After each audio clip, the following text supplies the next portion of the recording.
Yeah, I think there is a tendency for every generation throughout history to assume that it's unique and unprecedented. I do think a good case can be made for the present generation, though, partly on the grounds that take gay marriage as a good example. I think the way public opinion was changed so dramatically on gay marriage was because it wasn't particularly argued for.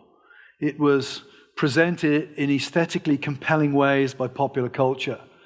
When the history gets written in 100, 150 years' time, it would not surprise me that a soap opera like Will and Grace, or sitcom like Will and Grace, will prove to have been far more significant than anything coming out of an Ivy League philosophy ethics department.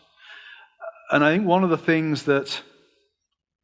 perennial dangers among professors is that we tend to overestimate the power of argument and ideas and underestimate the powers of the media of popular culture.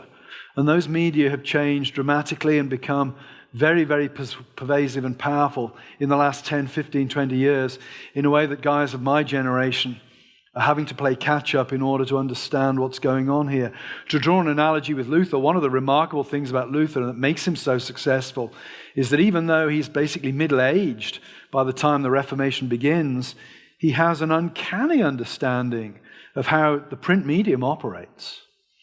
I think a lot of professors training students today don't understand how popular media shapes people's ideas. I remember a few years ago in class, a student was saying to me, can you give me some good arguments against gay marriage? And I said, well, I can, but there's not a lot of point. So because none of your friends believe in it because of any arguments.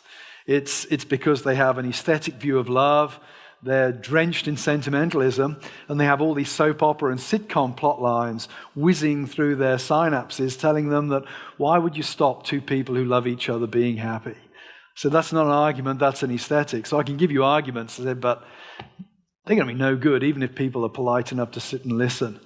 So I think that's something that probably my generation need to reflect long and hard on.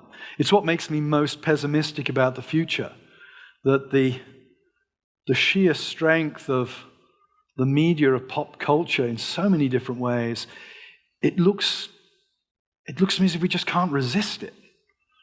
It's great to have colleges like Patrick Henry or Hillsdale or Grove City that represent traditional conservative, not necessarily politically conservative, but traditional conservative ways of thinking, but like drops in the ocean compared to the tidal wave of popular culture out there. So I'm very pessimistic on that front.